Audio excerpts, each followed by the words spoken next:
You mulched your raised bed exactly the way the video said. 3 or 4 inches of wood chips spread even across the whole bed, right up to the cedar walls.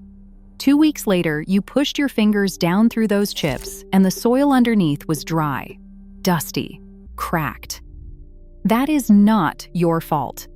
And it is not because mulch fails. But almost every mulching video you have ever watched was filmed in a big, in-ground vegetable garden. A raised bed does not behave like open ground. Today we fix that with 2 layers. Start with why your bed is working against you. A raised bed is basically a large container sitting up in the air, and containers dry out from every direction at once. Flat garden soil only loses water from the top surface. Your bed loses it from the top and from all 4 wooden side walls at the same time. Research from the University of California Cooperative Extension has flagged this for years. Raised beds warm up faster in spring, which every gardener loves.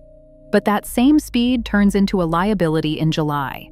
The wooden sides catch full sun and wind all day long, so moisture leaves the system far faster than it ever would in flat ground. So when a video tells you to throw 4 inches of wood chips on top, that advice is solving a top-only problem.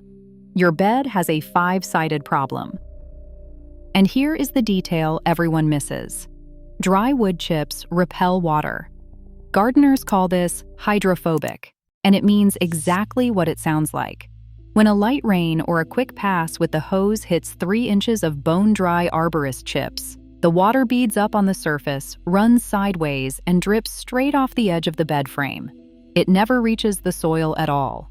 You watered. The chips got damp on top. The soil stayed dry underneath.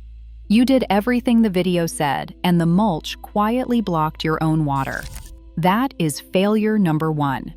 But it is not the biggest one, because there is a myth baked into this entire topic that sends gardeners in completely the wrong direction. You have heard it. Wood chips steal nitrogen from your soil. Your tomato leaves go yellow. Your harvest suffers.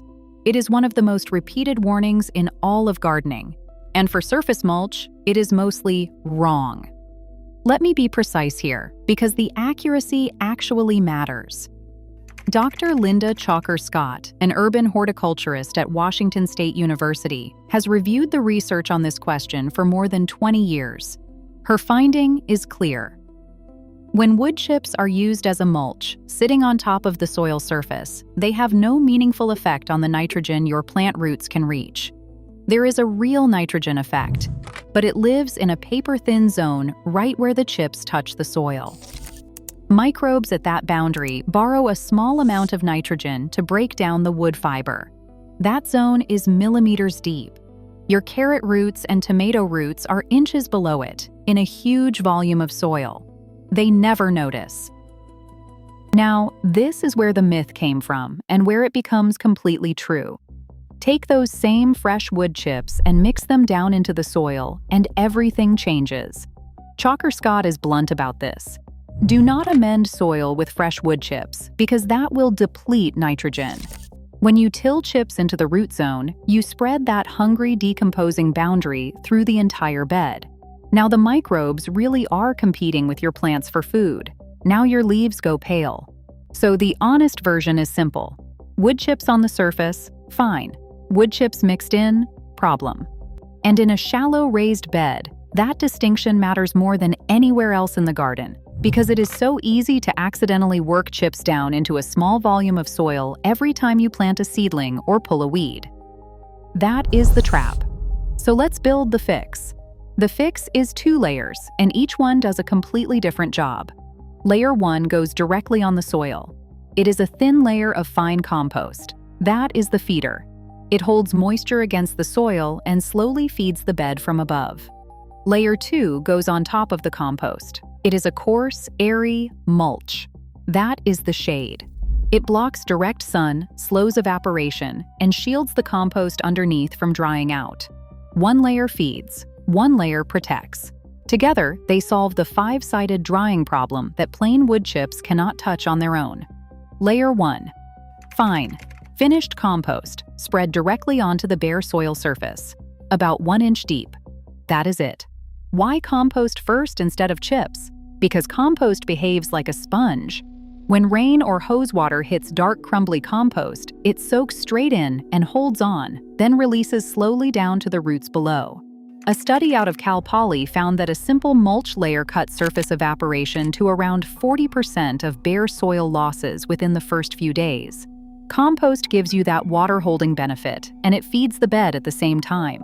This is also the layer that quietly ends the nitrogen worry for good. Finished compost is already broken down. The microbes already did their work in the pile, so there is no tie-up to fear at all. You are laying down finished food, not raw material that still needs digesting.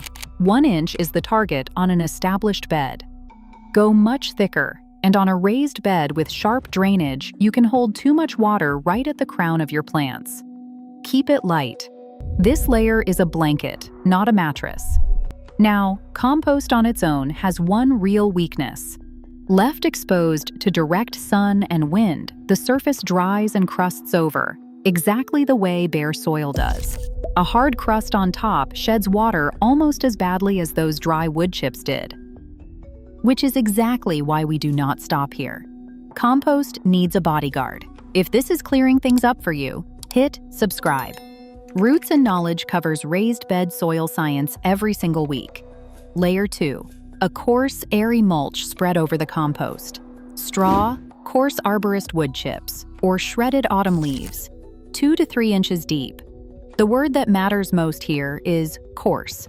You want chunky, loose material with real air gaps running through it. Fine, dense mulch packs down into a solid mat and sheds water off the top. Coarse mulch lets rain filter down through the gaps to the compost below, while still throwing shade across the whole surface. And this is where wood chips finally get to do the job they are genuinely excellent at. Chalker Scott describes coarse organic mulch as slow food for soil. Utah State University Extension reports that mulching beds can produce up to a 10-fold reduction in evaporative water loss compared with bare soil. That is the number that saves your July. So look at what the 2 layers do together. The coarse straw on top shades the compost. The compost stays moist and keeps feeding. The moist compost holds water against the soil surface, and rain filters down through all of it instead of rolling off the frame. Every failure from the opening, solved. The water shedding, gone, because coarse mulch lets rain through to a sponge. The nitrogen worry, gone, because the layer touching soil is finished compost. The fast drying, slowed right down, because nothing sits exposed to full sun. But 2 details are left, and they decide whether the whole thing actually holds. Almost no video covers them because they only exist in raised beds. The edges and the depth. The edges are where raised beds leak. Remember, your bed dries from the sides too, so the soil pressed right against the wooden walls is the driest, most stressed soil in the entire bed. And if you run your mulch up to the wall and simply stop, you leave a narrow open gutter where the timber meets the soil. That gap does 2 bad things. First, it opens a wicking path, so moisture escapes sideways and the bed dries inward from the walls. Second, that shaded damp seam against the wood is precisely where slugs shelter during daylight hours. An open seam gives them a cool, moist tunnel running the full length of your bed with your lettuce seedlings right next door. So do not leave that seam open. Tuck the mulch down snug into the corner where soil meets timber. Fill it completely. You want compost and straw meeting the wood cleanly, with no exposed strip of bare soil running along the inside edge. That single move seals the wicking path and removes the slug highway at the same time. One caution though, keep mulch pulled back a couple of inches from the actual stems of your plants. Snug against the walls, yes. Piled against tomato stems, no. Stems want airflow. Walls want a seal. Last piece. Depth changes with the season, and here, raised beds flip the usual advice one more time. In spring, go light on the top layer. Around 1 inch of straw is plenty. Remember, raised beds warm quickly in early spring, and that head start is one of their best advantages. A thick blanket of mulch in April insulates the soil and holds the cold in, which slows your seedlings down. Let the sun reach the surface. In summer, build it up. Now you want the full 2 to 3 inches of coarse mulch sitting over your compost. Peak sun, peak wind, peak evaporation. This is when the shade layer earns everything, holding water in the root zone through the hottest weeks. In winter, in cold climates, go thick again. But the job is completely different now. A heavy mulch layer buffers the soil against hard freeze and thaw cycles, which in a raised bed will heave the soil and lift shallow roots clean out of the ground. So the rhythm is simple. Thin in spring to let warmth in. Thick in summer to keep water in. Thick in winter to keep cold spikes out. Your bed is not the ground, and its needs change through the year. Your mulch should change with it. Look back at a finished bed and the whole picture comes together. Standard mulch advice fails in raised beds because the bed dries from 5 sides, because dry chips shed water instead of letting it through, and because it is far too easy to mix those chips down and cause the exact nitrogen problem the myth warned about. The fix is 2 layers. Finished compost on the soil to feed it and hold water. Coarse straw or chips on top to shade the compost and slow evaporation. Tucked snug into the edges to seal the leak and evict the slugs. And adjusted in depth as the seasons turn. None of that is expensive. None of it is complicated. It is simply built for a bed that lives up in the air, instead of one sitting in the ground. Now I want to hear from you. What are you using on your beds right now? Straw, wood chips, shredded leaves, or nothing yet? Drop it in the comments, and I will tell you whether it belongs on top as your shade layer or down underneath as your feeder layer.